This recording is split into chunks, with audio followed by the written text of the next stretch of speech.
जो जोरावर होते हैं वो हमेशा कमजोर ही रहते हैं, कि जो कमजोर है उस पर जलाल, उस पर फजल होता है।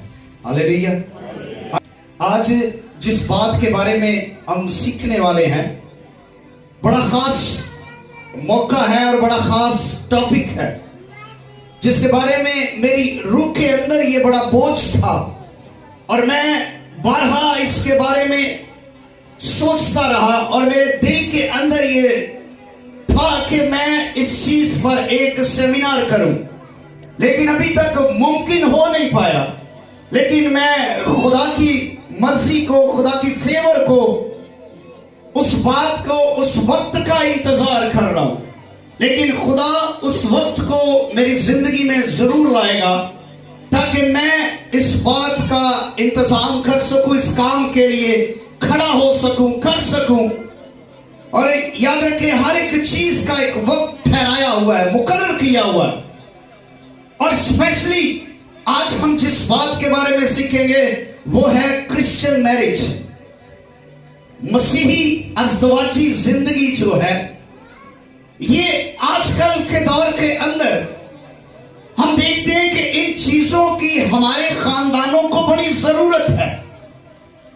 अज़दवाज के बारे में, शादी के बारे में हम सब लोग सुनते हैं, समझते आ रहे हैं, और ये तालीम खुदा के कलाम के अंदर बारहा जिक्र किया गया है।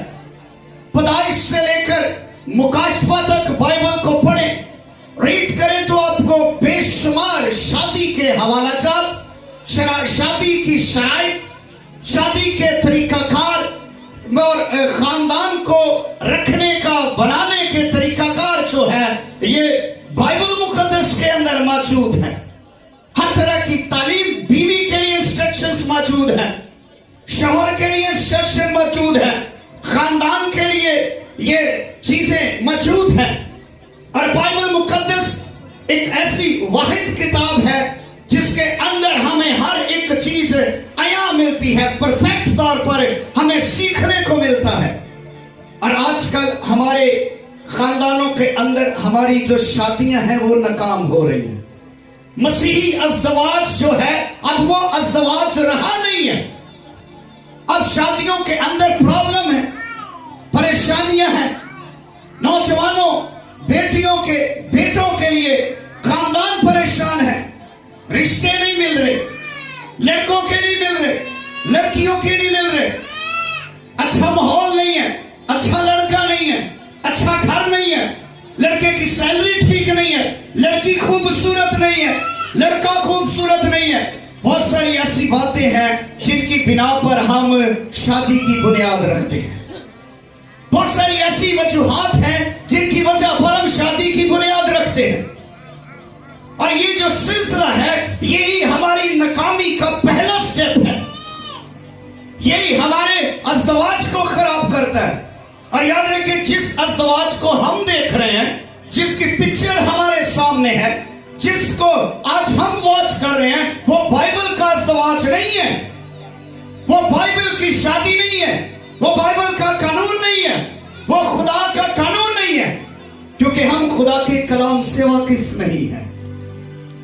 हम आजकल, ये जो आजकल ड्रामे चल रहे, फिल्में चल रही है ना, इन्होंने बच्चों के जहन को खराब कर दिया है।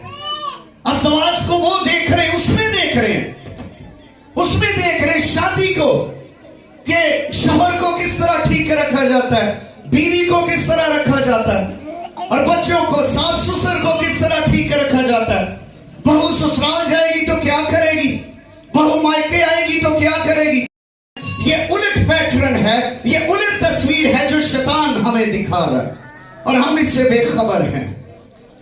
हम कभी ये नहीं सोचते कि मेरी बेटी की शादी हो रही है तो मैं अपनी बेटी को क्या दे रही हूं, मैं अपनी बेटी को कौन सा नमूना दे रही हूं, मैं अपने बेटे को कौन सा नमूना दे रहा हूं, मैं अपने बेटे को क्या बता रही हूं, बेटी को क्या बता रहा हूं, क्या है, क्या सिलसिला। क्योंकि अज़दवाज के बारे में हम कुछ जानते नहीं है, और जानते इसलिए नहीं है क्योंकि खुदा का कलाम पढ़ते नहीं है, खुदा का कलाम सुनते नहीं है। बहुत सारी ऐसी वजूहात हैं जिनकी बिना पर शादियां नाकाम होती हैं। शादियां परेशानी का अज़वाज के अंदर सबसे पहले मियां बीवी का जो रिलेशन है, याद रखें ये एक बड़ा पाक रिलेशन है, एक बड़ा पाक रिश्ता है। ये जो रिश्ता है ये बड़ा अच्छा और पाक रिश्ता है। हम इससे बेखबर हैं। हम लोग यही समझते हैं कि शादी करना यही है कि खानदान को बढ़ाना है। अगर औलाद नहीं है तो सास की कोशिश होती है कि मेरा बेटा किसी और से शादी कर ले और मेरे बेटे में से औलाद हो ताकि हमारा घर चल सके। लोग घर चलाने को शादी समझ रहे हैं, लोग बच्चे पैदा करने को शादी समझ रहे हैं, लोग रुपए पैसा कमाने को शादी समझ रहे हैं। असल में ये अज़वाज नहीं है, ये बाइबल का कानून नहीं है, ये बाइबल की तालीम नहीं है, ये गैर अक़वाम की तालीम है जो हमने अडॉप्ट कर रखी है, जो हमने ले रखी है, जो हमारे अंदर है, जो हमारे अंदर हम देखते हैं कि गैर अक़वाम अपने नौजवानों के साथ, अपनी बहुओं के साथ, अपनी बेटियों के साथ, अपने बेटों के साथ बर्ताव कैसा करते हैं, वही तालीम हम अडॉप्ट करके बैठे हैं। खुदावन ने बार बार इस्राएलियों से कहा था कि तुम उस मुल्क में रहना, लेकिन उनके काम काज तुम्हारे अंदर ना आ जाए, उनके तरीकाकार तुम्हारे अंदर ना आ जाए, उनकी चीजों को अडॉप्ट नहीं करना, तुमने लेना नहीं है, उनके कामों को नहीं लेना है, उनकी बातों को नहीं लेना है, उनके रवाजों को नहीं लेना है, उनके माबूदों को नहीं लेना है। उनकी जैसी वो प्रस्तिश करते हैं तुम ऐसी प्रस्तिश नहीं करते हो, बल्कि तुम्हारा नमूना अलग होना चाहिए।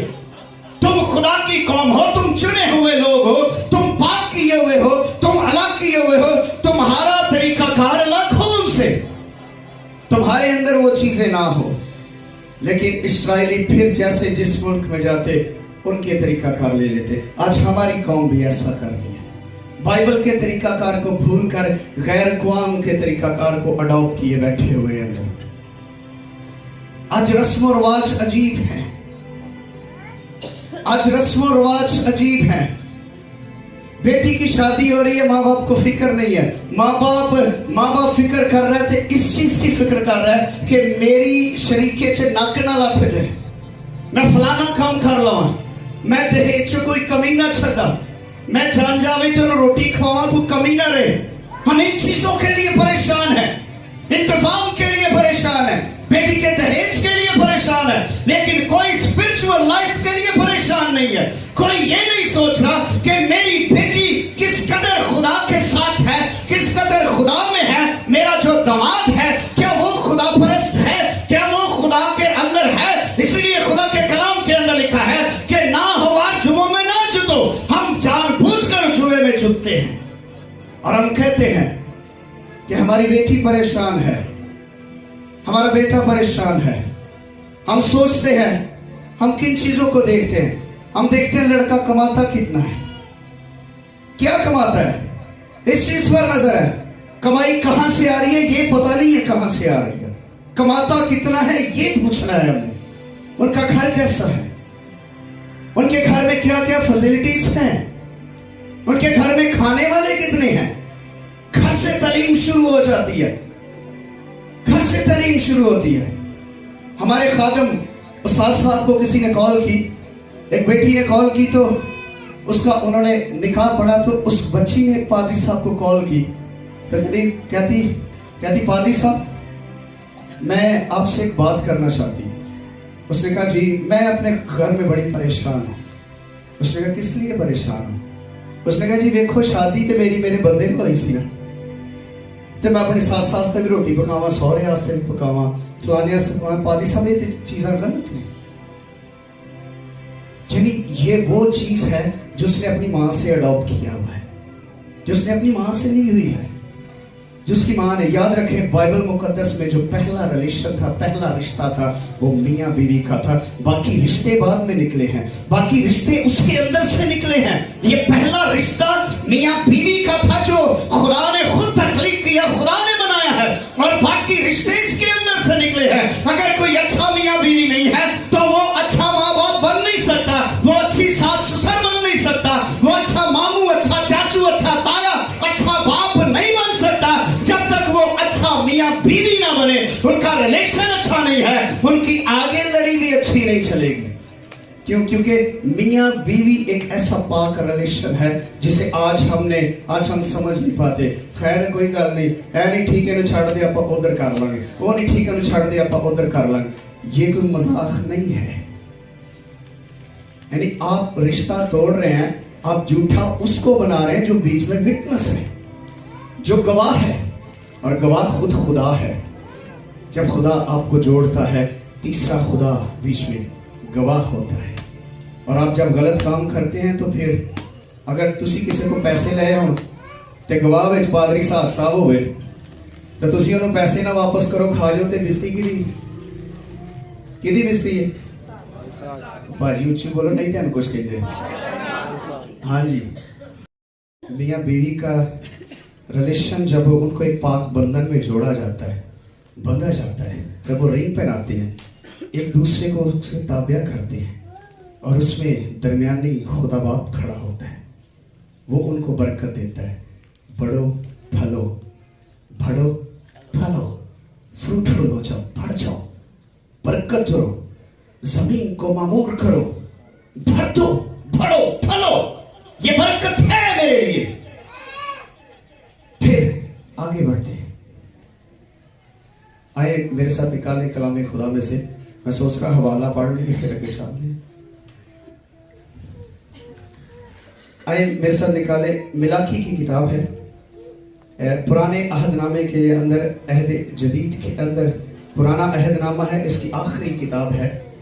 पुराना अहदनामा के अंदर आखिरी किताब है, मिलाकी की किताब है, उसका दूसरा बाब है, और ये सफ़ा नंबर 980 पर है। पुराना अहदनामा है, पुराना मेरे पास नया एडिशन है, नए एडिशन में सफ़ा नंबर 980 है,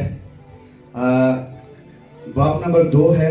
मिलाकी आखिरी किताब है पुराने अहदनामे की, मत्ती से पहले है जी।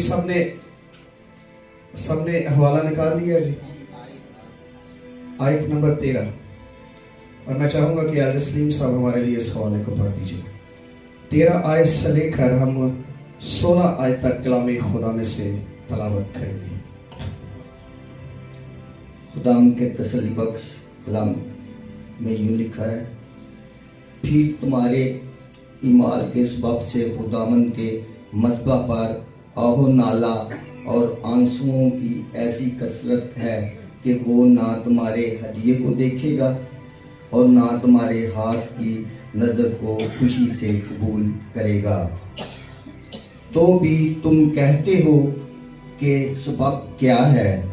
सबब ये है कि खुदामंद तेरे और तेरी जवानी की बीवी के दरमियान गवाह है। तूने उससे बेवफाई की है, अगरचे वो तेरे रफीक और मनकूहा बीवी है। और क्या उसने एक ही को पैदा नहीं किया, बावजूद के उसके पास और अर्दवा मौजूद थे? फिर क्यों एक ही को पैदा किया? इसलिए कि खुदा तरस नस्ल पैदा हो। बस तुम अपने नफ्स से खबरदार रहो और कोई अपनी जवानी की बीवी से बेवफाई ना करे। आमीन आमीन। कलाम खुदा का पढ़ा जाना, सुना जाना हम सबों के लिए बाइस बरकत हो। आमीन। अभी हमने इस हवाला में से पढ़ा, गौर से सुना, ये इसमें बेशुमार हवाला जात मौजूद है। पैदाइश में है, इस्तिश्ना में है, गिनती की किताब में बहुत सारे हैं। मत्ती से लेकर मुकाशफा तक यीशु मसीह ने इसकी तालीम दी है, शागिर्दों ने तालीम दी है, अंबिया कराम बताते रहे हैं इनके बारे में, अज़वाज के बारे में कि अज़वाज कैसा होना चाहिए, खुदा की क्या डिमांड है, खुदा क्या डिमांड करता है। और इसके आगे ये जो एक खास लफ्ज है, अगर हम इसकी 14वीं आयत में पढ़े तो लिखा, तो भी तुम कहते हो कि स्वब क्या है। तुम सवाल करते हो खुदा से कि ये क्या स्वब है। खुदा कह रहे हैं कि फिर तुम्हारे अमाल के स्वब से खुदावन के मज़बा पर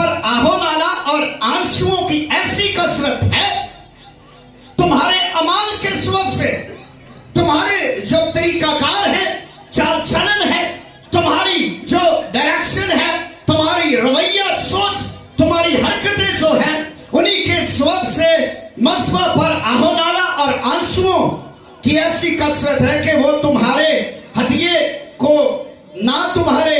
को देखेगा और ना तुम्हारे हाथ की नजर को खुशी से कबूल करेगा। खुदा इन चीजों को रद्द कर रहा है, पीछे कर रहा है, कह रहे हैं कि खुदा तुम्हारे ना हदिये को कबूल करेगा, ना तुम्हारी हाथ की दी हुई चीजों को खुशी से कबूल करेगा। फिर लोग पूछते हैं कि खुदा सवाब क्या है? क्या सवाब है किसके पीछे कि तू हमारे हदियों को रद्द कर रहा है, हमें रद्द कर रहा है, हमें पीछे कर रहा है? खुदा ये सवाब क्या है? ये हमारे पास बरकत नहीं है। क्या वजह है कि हमारे हदिये बाबरकत नहीं है, हमारी गुफ्तगू बाबरकत नहीं है, हमारे घर के अंदर जो मालो दौलत है, रुपया पैसा है, हम दोनों की अंदर ये जो चीजें हैं ये बाबरकत क्यों नहीं है? खुदा ये क्या सबब है?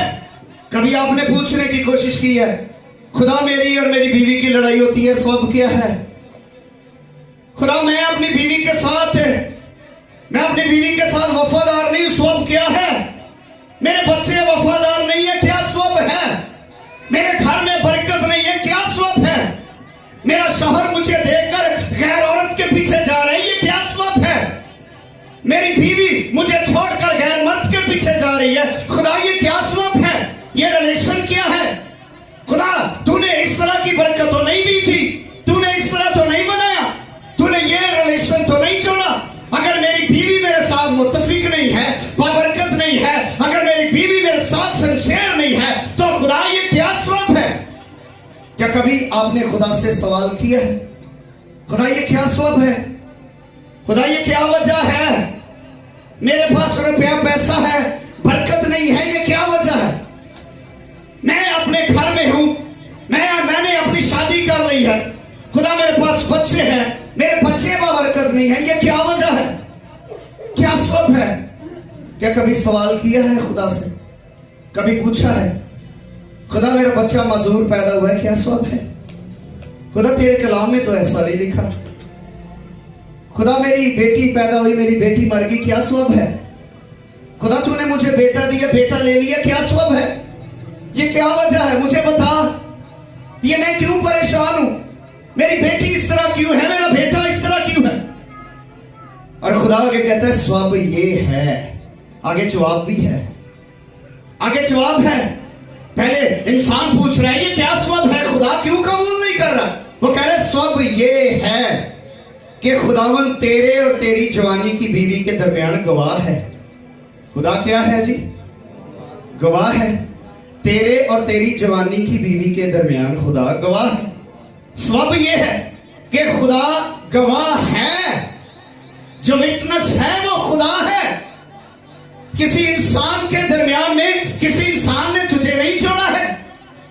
जिसे खुदा छोड़ता है उसे आदमी जुदा कर नहीं सकता, और जिसे खुदा बरकत देता है उसे आदमी जुदा नहीं कर सकता, उस बरकत को खराब नहीं कर सकता। सबब यह है कि तेरे दरमियान जो गवाह है वो कोई आदमी नहीं है, कोई वजीर नहीं है, कोई बादशाह नहीं है, कोई और नहीं है, बल्कि खुद खुदा गवाह है तुम्हारे दरमियान में। ये क्रिश्चियन मैरिज है। किसी और शादियों का पता नहीं उनके उनके दरमियान में क्या गवाही होती है, लेकिन एक मसीही की जब शादी होती है उसके दरमियान में खुदा गवाह होता है। खुदा बेटे और बेटी के दरमियान में खड़ा होता है। याद रखें, जब खुदा ने आदम को बनाया, ये रिश्ता बड़ा पाक है। कुछ लोग हमें बस शादी को मजाक समझते हैं।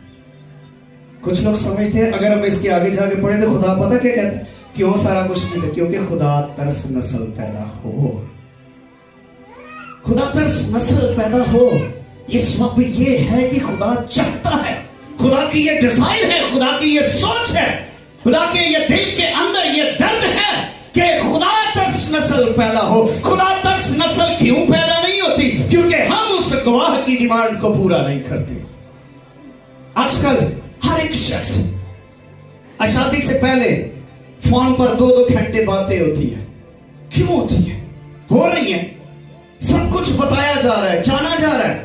मैं ये खाती हूं, मैं वो खाती हूं, मैं ये करती हूं, मैं वो करती हूं, मैं ये करता हूं, मैं वो करता हूं, मेरा बाप ऐसा, मेरे घर के हालात ऐसे, मेरा सब कुछ ये सब कुछ एक फोन पर उसको बताया जा रहा है। और है, तरीकाकार बदल जाता है। वो रिस्पेक्ट खत्म है, ऑनर खत्म है। फोन पे पहले 5-5 बारी 7-7 बारी लड़ाई हो जाती है, वहीं पर उनका ब्रेकअप कर देते। क्यों? क्योंकि खुदा ने जोड़ा नहीं है। ये खुदा की मर्जी नहीं है, ये खुदा की मर्जी नहीं है। आज न्यू जनरेशन आज शादी में नाकाम क्यों हो रही है? उसके पीछे रीजन ये है कि वो खुद जुड़ने के लिए, खुद जोड़ने के लिए तैयार है, और उसके अंदर जो विटनेस है वो खुदा नहीं है, उनका एक एंड्रॉइड फोन उनका दुआ बना हुआ है। कभी किसी ने बैठकर दुआ नहीं की, कभी किसी बीवी ने अपने शौहर के लिए दुआ तो की होगी कि दोनों ने कभी बैठकर अपने बच्चों के लिए दुआ नहीं की। क्यों? क्योंकि शैतान हमारे अज़दवाज को बिगाड़ रहा है, वो हमारी शादी को बिगाड़ रहा है। एक माँ का तलका, एक माँ का रोल मॉडल क्या है? माँ अपने शौहर की इज्जत नहीं करती, बेइज्जती करती है, और बेसिकली वो एक सब अपनी बीवी, अपनी बेटी को दे रही होती है कि देख, शौहर को सेट करने का तरीकाकार यही है। और पता क्या होता है? और बेटी के जहन में यही चीज बैठी होती है कि शौहर को सेट करने का तरीकाकार वही है जो मेरी माँ ने किया है, और वही बेटी आगे अप्लाई करना शुरू कर देती है, और वही सिलसिला कार खत्म, तरीकाकार खत्म हो जाता है। एक बाप है, एक शौहर अपनी बीवी को मार रहा होता है, और बेटा उस चीज को फॉलो कर रहा होता है, अडॉप्ट कर रहा होता है, उस चीज को ले रहा होता है, और वो बेटा यही समझता है कि शायद बीवी को सेट करने का तरीका कार है कि यही है जो मैंने अपने बाप से अडॉप्ट किया है, जो मैंने अपने बाप से लिया है। ना मेरा बाप मेरी माँ की इज्जत करता है, मैंने ये देखा नहीं है, ये मैंने अडॉप्ट भी नहीं किया, ये मैंने लिया ही नहीं है। ये मसीही अज़दवाज नहीं है, ये वो अज़दवाज है जो हम गैर कौम से अडॉप्ट करते आ रहे हैं, जो हमने गैर कौम है। ये वो अज़दवाज है जिसको आप लिए बैठे। हमारे गैर कौम के लोग कहते हैं फलां काम करो बीवी सेट रहेगी, फलां करो एंज हो जाएगा, बंदा एंज रहेगा। माँ घर से बेटी को पहले सिखा रही होती है कि ये तू उत्थे जाना है, तेन को गल करे तो तू मैनू फोन कर लेना है, मैं को आपे सेट कर लांगी। धी के तरीके घर बदल जाते हैं। वो खुद अपनी बहू, अपनी बेटी के घर में, और जब उसकी एक बहू आती है तो वो पता क्या उसकी माँ के वर्ड होते हैं? जी ने मैनू ते मेरे बेटे नू जुदा करना से साडे अंदर एक पुआड़ा पाड़ा दिया। बहू के लिए ये वर्ड है और बेटी के लिए वो वर्ड है। जब आप अपनी बेटी को सिखा रहे हो कि वो तेरा माँ बाप नहीं है, सास ससुर, ये हमने ड्रामों में से अडॉप्ट किया हुआ है, ये हमने ड्रामों में से लिया हुआ है, वो हमारा माँ बाप है, हमें ये घर से तरबियत दी जाती है, घर से ट्रेनिंग दी जाती है, घर से माँ पहले ट्रेनिंग दे रही है, बेटी तूने जाना है, तूने बाप का ये काम नहीं करना।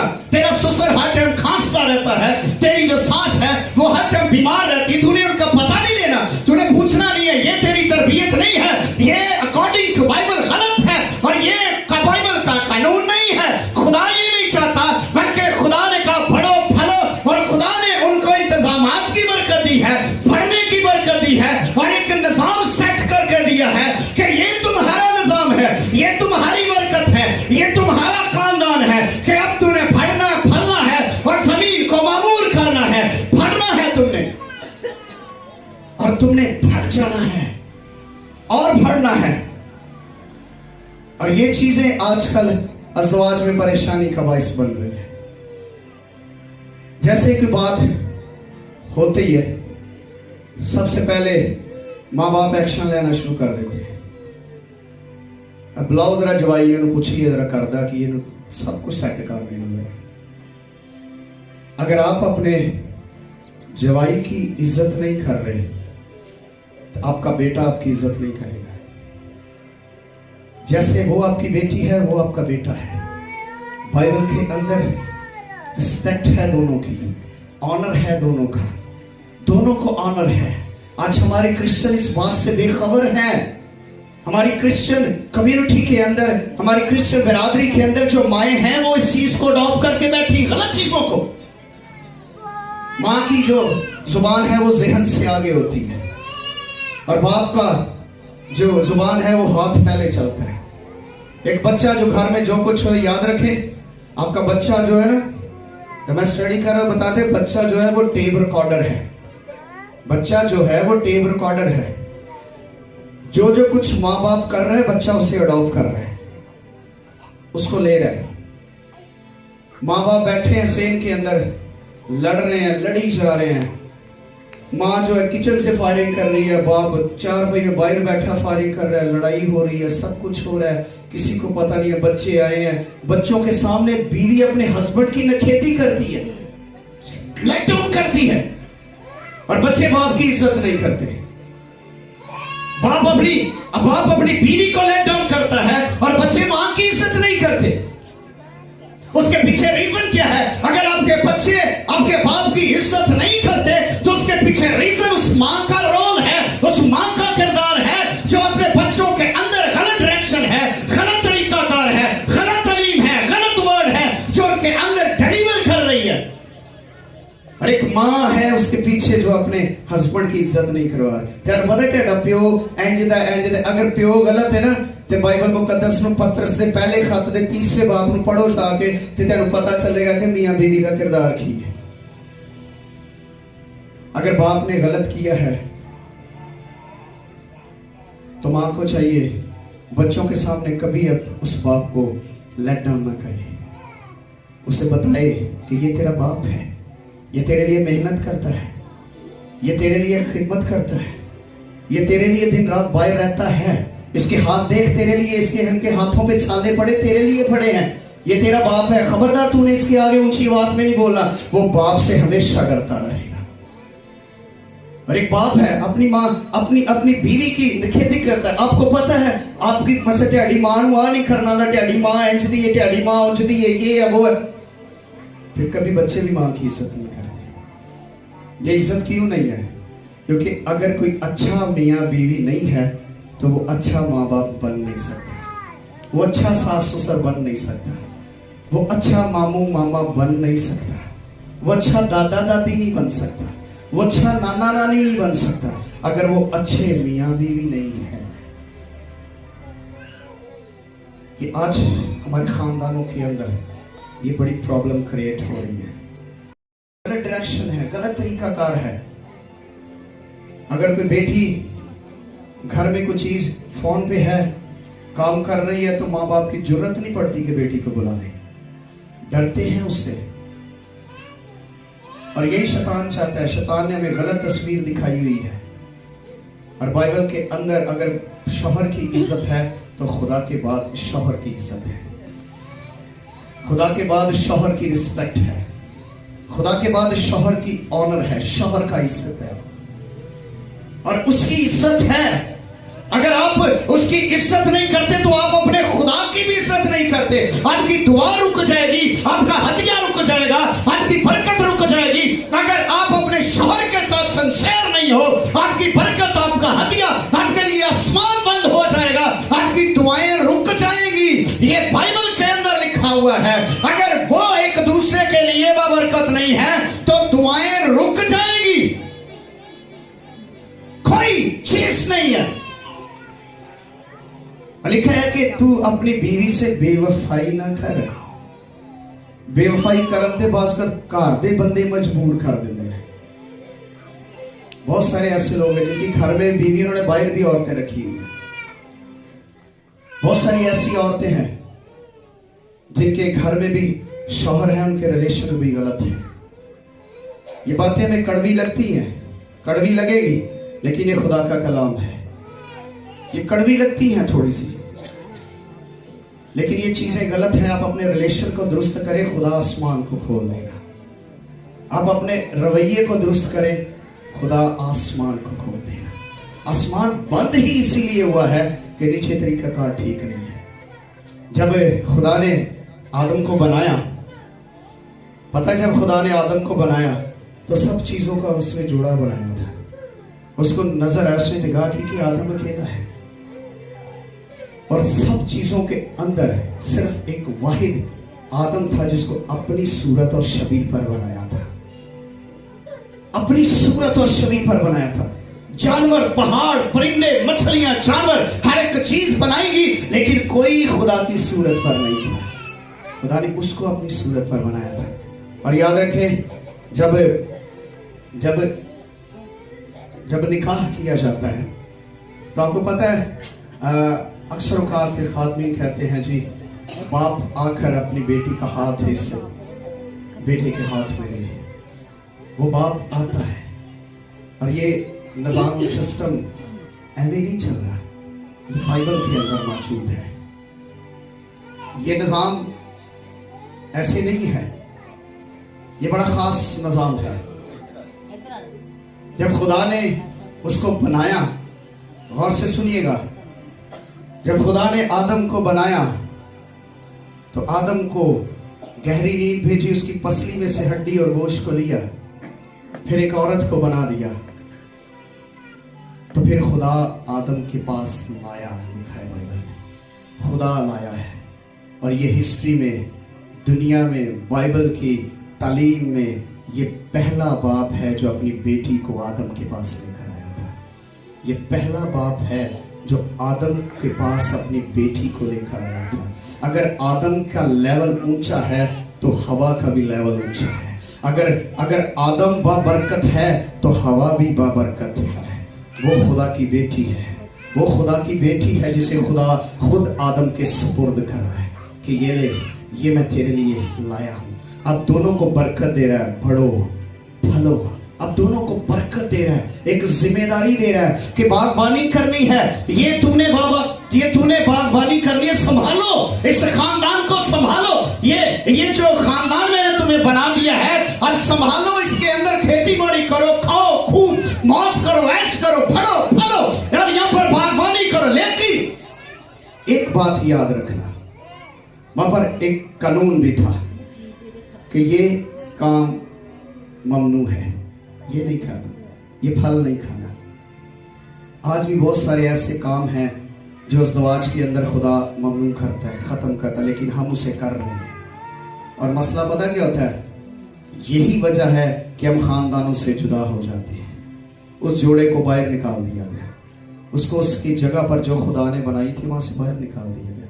तुम नाफरमान हो, निकल जाओ। आज बीवियां शौहर की नाफरमानी करती हैं, उनके घर में बरकत नहीं है। आज बीवियों के साथ सिंसियर नहीं है और घरों में बरकत नहीं है। याद रखें, मैं एक चीज आपको बताना चाहता हूं कि जो सबसे ज्यादा खूबसूरत जो चीज है, अगर शौहर इस बात को समझ जाए तो उसके लिए बड़ी चीज पर बरकत है। और लिखा है कि जिसको बीवी मिली उसने तोहफा पाया, और जो तोहफा है वो बड़ा अनमोल होता है। और मैं समझता हूं कि दुनिया में सबसे ज्यादा खूबसूरत मेरी बीवी है। मेरी बीवी से और खूबसूरत मेरे लिए कुछ नहीं है। सबसे ज्यादा मेरी बीवी मेरे लिए सबसे ज्यादा खूबसूरत है। मेरे लिए मेरी बीवी सबसे ज्यादा खूबसूरत है, दुनिया में सबसे ज्यादा, और कोई नहीं है। अगर आप अपने इज़्दिवाज में इस मुकाशफे को समझ आए ना, तो फिर आपकी बरकत को कोई नहीं रोक सकता। अगर आप समझ जाए कि मेरी बीवी दुनिया की सबसे खूबसूरत औरत है, अगर शौहर ये समझ जाए, तो याद रखें आपके लिए बरकत के दरवाजे खुल जाएंगे। आपकी औलाद बाबरकत होगी, खुदा तरस नस्ल होगी। अगर आप ये चीज समझ जाए, अगर बीवी ये समझ जाए कि मेरा शौहर दुनिया का सबसे खूबसूरत मर्द है, सबसे खूबसूरत मर्द है, तो कभी रिलेशन खराब ना हो, कभी आप उस विटनेस को धोखा नहीं देंगे, कभी वो पाप जो आपको आदम के हवाले जिसने किया है, कभी उसकी आप नाफरमानी नहीं करेंगे। आखिरी हवाला पढ़ेंगे, इसके बाद हम दुआ करेंगे।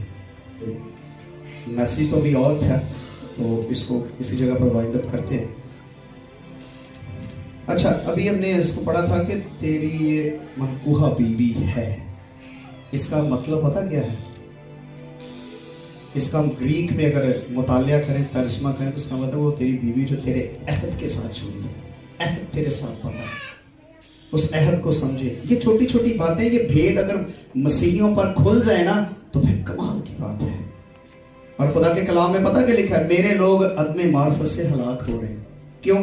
अक्ल ही नहीं है मेरे लोग का। देखो, कलाम है समझ ही नहीं है मेरे लोगों को। आपके अगर खानदान में कोई प्रॉब्लम है तो बजाय चौधरी को जान दे, खुदा के खादम के पास आए। हमारे घर में ये प्रॉब्लम है, मेरी बीवी का मेरा रिलेशन ठीक नहीं है, खुदा मैं क्या करूं, सब क्या है मुझे बता दे। हम इनसे नहीं पूछते कि नहीं फलाना बाबा बड़ा चंगा है, चलो वो देखो जाके मैं भावे थब्बा थब्बा सिगटा पींदा होवे बाहर बह के, पुठियां सीधियां गालां कढ़दा होवे बाहर बह के ना, वो बड़ा सियाना जी। जो खुदा के कलाम को नहीं समझता वो सबसे बड़ा बेवकूफ इंसान है। जिसके अंदर खुदा का कलाम नहीं है वो बेवकूफ है। अक्लमंद खुदा का कलाम बनाता है। पहला पत्रस है उसका तीसरा बाब है उसकी 7वीं आयत में। अच्छा, अगर असी किसी बीबी ਨੂੰ कहिए ना कि बाजी तुसी अपने शौहर ਦੀ इज्जत, मैं दी इज्जत किथों करा, ते फिर बीबियां गालां भी फिर ओहो जिहियां कढदियां, मैं स्टेज ते कढ नहीं सकदा, ठीक है, ओहो जे लफ्ज यूज करदियां ने, ए ते इंज करदा है, ए ते इंज करदा है, मैं इहदे आस्ते की करा। तो बाइबल में पता क्या लिखा हुआ है, जरा इसकी अगर पहली आयत से पढ़े तो वहां पर लिखा है, ए बीवियों तुम भी अपने अपने शौहरों के ताबिया रहो। ये सिर्फ सानू नकावां दे कलाम सुनाए जाते हैं, अगे पीछे बहुत घट होंगे। क्या ए बीवियों तुम भी अपने अपने शौहरों के ताबिया रहो। की लिखा है जी, बाइबल का कानून क्या है कि अपने शौहरों के, जरा जिन्हें बीवी ने वो जरा बोलो जरा उसे, तुम भी अपने शौहरों के ताबिया रहो। की रहना है जी, ताबिया। तो भाई पीछे हस रहे, भाई तेरे वास्ते भी कलाम है तेन। ए बीवियों तुम अपने अपने शौहरों के ताबिया रहो, इसलिए कि बाज उनमें से कलाम को ना मानते हो।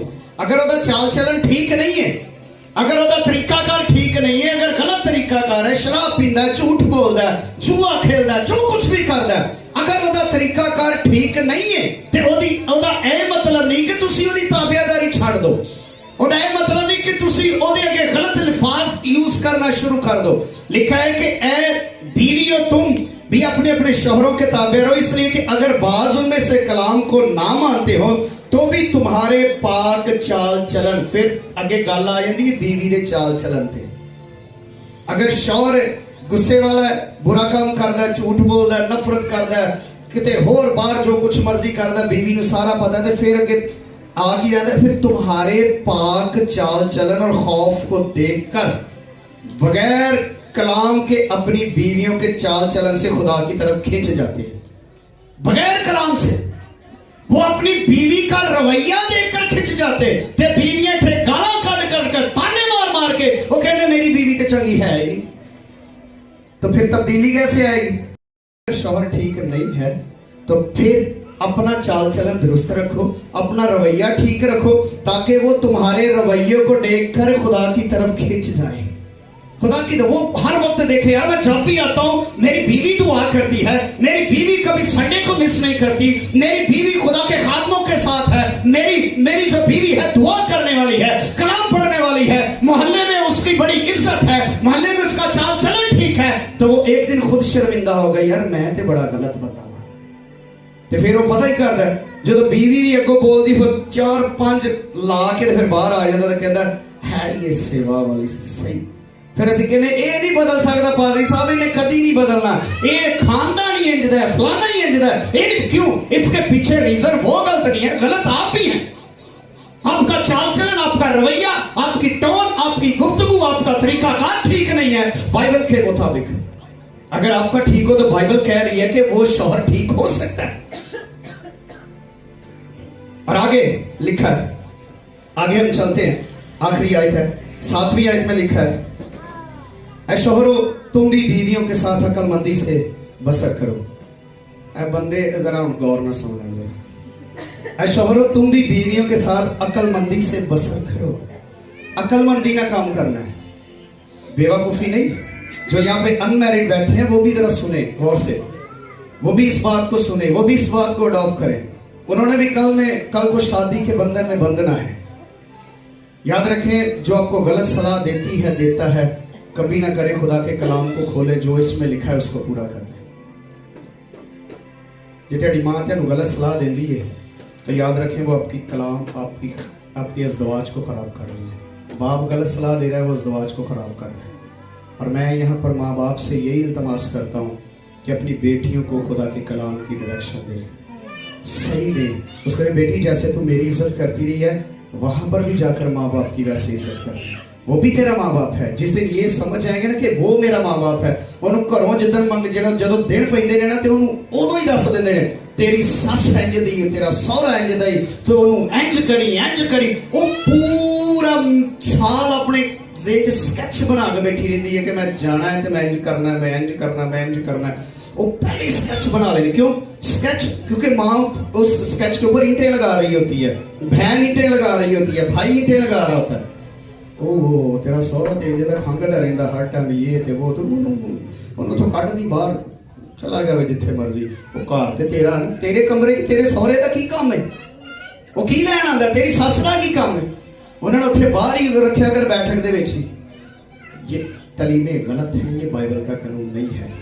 याद रखें, अगर आज आप माँ बाप हैं तो कल को आपने भी सास ससुर बनना है, कल को आपने भी बनना है। अगर आप अच्छा माँ बाप बन नहीं सकते तो अच्छा सास ससुर भी बन नहीं सकते।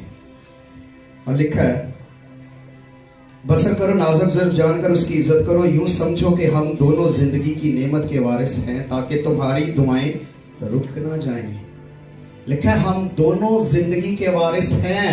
कोई बंदा कोई वड्डा चौधरी नहीं कि सिर्फ वो ही जिंदगी का वारिस है। बीवी और मर्द जो है, शौहर और जो बीवी है, ये दोनों जिंदगी के वारिस हैं। जिंदगी दोनों के लिए है।